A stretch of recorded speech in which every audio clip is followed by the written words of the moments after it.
Recently, I rewatched a video from Vsauce that I watched back in the days, and in the video, he explains how we perceive time differently as we age. The first year is 100%. The second year is only half. The third year is a third, and so on. We'll go all the way out to 8. This video is 10 years old, an entire decade. So a lot has changed since then, and what we're going to do in today's video is go back in time and see what 3 things I've learned during my school and uni years that has changed the way I am. Hey, I'm Patrick, I'm a PhD student at Oxford, and welcome to Storytime, where I share various different parts of my life with you and answer some of your questions from YouTube, TikTok, and Instagram. As always, it'll be a bit of a chatty one, so just grab yourself a cup of tea or coffee, and let's talk about 3 things: societies, finances, and the use of textbooks.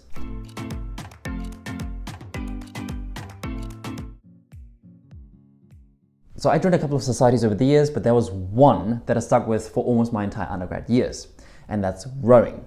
Now, rowing as a sport and as a community is just next level. Let me explain how rowing takes over your life and help me later on in the job interviews. Now, my first year, I joined the novice team and we trained approximately 7 to 8 times per week. And as a team, you go out on the water, often at 6 a.m. in the morning, which means waking up at 4:30 in the morning, and you train in the gym for hours, week in, week out, consistently, so that you're well prepared for competitions throughout the year around the country. So you ultimately live and breathe the sport, and you form really strong bonds with other members of the team and the community. It honestly is such a cool feeling. In my second year, I joined the senior men's team and we trained up to 11 times per week. And I was the captain for the novice team. And to commit to a sport like rowing, where camaraderie is at the core of it, personally, I haven't experienced anything remotely close to this one during my school years. And because it was so time consuming, you're literally forced to work more efficiently and become more organized. All of this came in very handy when I applied for jobs in the investment banking industry. And so attributes like, teamwork, leadership, communication, etc. All of these skills they evaluate you on during the interview stages were exemplified with the stories that I developed during my rowing times. So, what's the takeaway? Find one society that you really enjoy and stick to it for a long time, because the stories, the memories, and the habits that you develop here will come a very long way. For a long time, I didn't really understand the true meaning and the worth of money. And honestly, I still don't think I fully understand it, because sometimes I buy stuff that I really do not need. But I think we've come a long way, and there's been an evolution of a good kind. I want to talk about 2 key moments during my school and uni years that changed the way I perceived money. The first one being 6th form and first year of uni. So I worked as a waiter as part of a catering company, and that was an amazing experience. I'll probably make a video on this one in the future, but just as a teaser, if you're working as part of a catering company, you never really work with just one location, you work at different locations. So I managed to work at stadiums, restaurants, museums, other venues, etc. And I got to meet people like One Direction, Brian Cox, Benedict Cumberbatch, Coldplay, and many more. And honestly, if this doesn't make you jealous, Over 2 summers, I would work double shifts. So that's on average 6 hours a day, 2 times a day at 2 different locations. And this is a very physical job. You practically stand all the day, you serve customers, you always on the move. It is really tiring, especially if you do this the entire summer long. But it was the first time I actually got a lot of money from this one, and it was also the first time I associated physical, hard, laborious work with money. And so things that I could buy, I suddenly saw with a different perspective. For most of the things, or unnecessary things, I had to think twice before making a purchase, because I know that it requires X number of hours just to earn back the money that I just spend on. And this thinking built into my system over time. This thinking became very apparent when I worked in finance. The pay is higher than when I worked as a waiter, and what typically happens is that you adjust your lifestyle just slightly to the higher income that you now have. I know what you're gonna say, money can't buy you happiness, but I'd rather cry in a mansion and Ferrari than a rusty 3-wheeled beaten up car.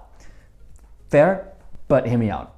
Some of the adjustments are necessary, but a lot of them are not. And all you need is a slight change in the lifestyle that you get used to, and it just grows over time. So it would be 1 extra night out at a bar, slightly more expensive restaurants once per week, a couple of new electronic gadgets, even though you don't need them because your current one works. This all adds up very quickly, and next thing you know, you look at your bank account like. With the mindset that the catering job has taught me, I started tracking my finances. And so I have a sheet of my income, my investments, and my expenses. So at this point, I became even more conscious of what I do with my money. And when you have it all tracked, you suddenly want to make sure that the overall monthly sum doesn't decrease.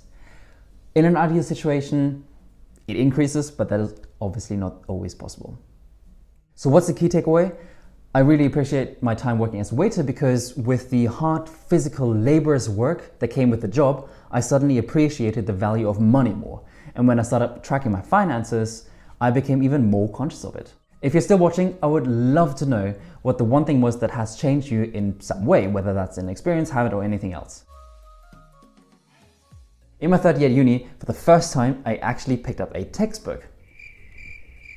I know this sounds a little bit weird because, after so many years at uni, now is the first time you actually pick up a textbook, but I'm pretty confident that most students just learn from the lecture slides alone, do the past papers, and just head into the exam room, myself included. But in that year, I wanted to understand more on a fundamental level, and sometimes lecture notes are just not enough. So I picked up textbooks for all my core modules and just started exploring. Now, I love science, but when I started learning more than what the lecture notes provided, that was a moment I got really hooked into it. The lecture notes obviously cover a lot of ground, but it is the little explanations here and there that just go a little deeper for the things that you took for granted, and all of this adds up.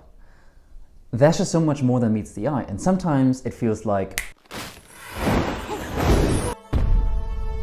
you start questioning things and you go right to the edge of knowledge for the particular thing that you're reading about. And you realize that for everything that you know, there's just X number of times more things that we do not know about. And that's, ladies and gentlemen, how the phrase ignorance is bliss was born, I think.